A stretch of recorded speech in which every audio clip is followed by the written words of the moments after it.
ಅಯೋಧ್ಯೆಯ ರಾಮ ಮಂದಿರದ ಕೆಲಸ ಈಗಾಗಲೇ ಬಹುತೇಕ ಮುಗಿತಾ ಬಂದಿದೆ. ಅಯೋಧ್ಯೆಯ ಒಂದು ಉದ್ಘಾಟನೆಗೆ ಕೌಂಟ್ ಡೌನ್ ಕೂಡ ಆರಂಭ ಆಗಿದೆ. ಇದರ ಬೆನ್ನಲ್ಲೇ ನಮ್ಮ ಬೆಂಗಳೂರಿನಿಂದ ಅಯೋಧ್ಯೆಯ ರಾಮ ಮಂದಿರಕ್ಕೆ ಗಂಟೆಗಳನ್ನ ಕಳಿಸಿಕೊಡಲಾಗ್ತಾ ಇದೆ. ಉದ್ಯಮಿಯೊಬ್ಬರು ರಾಜೇಂದ್ರ ನಾಯ್ಡು ಅವರು ಕಳಿಸಿಕೊಡ್ತಾ ಇದ್ದಾರೆ. ಸೊ ಅವ್ರದ್ದು ಕುರಿತಾಗಿ ಅಂತ ಮಾತಾಡ್ತಾ ಹೋಗೋರು ಇವತ್ತು ನಮ್ಮ ಜೊತೆಗಿದ್ದಾರೆ.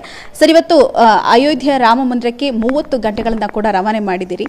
ಸೊ ಈ ಒಂದು ಗಂಟೆಗಳ ವಿಶೇಷತೆ ಏನು, ಮತ್ತೆ ಈ ಗಂಟೆಗಳನ್ನ ಕಳಿಸ್ಕೊಡ್ಬೇಕು ಅಂತ ಯಾಕೆ ನಿಮಗೆ ಅನಿಸ್ತು ಅಂತ? ಐ ಗಾಟ್ ನೋ ಪೇರೆಂಟ್ಸ್ ನಾವು ಎಷ್ಟು ಅವ್ರ ಜ್ಞಾಪಕವಾಗಿ ಕಳಿಸ್ಕೊಡ್ಬೇಕಂತ ಒಂದು ಪ್ರೇರಣೆ ಬಂತು. ರಾಮ ಮಂದಿರದಲ್ಲಿ ಅವ್ರ ಹೆಸರಲ್ಲಿ ಏನಾದರೂ ಕೊಡಬೇಕನ್ನೋ ಪ್ರೇರಣೆ ಬಂತು.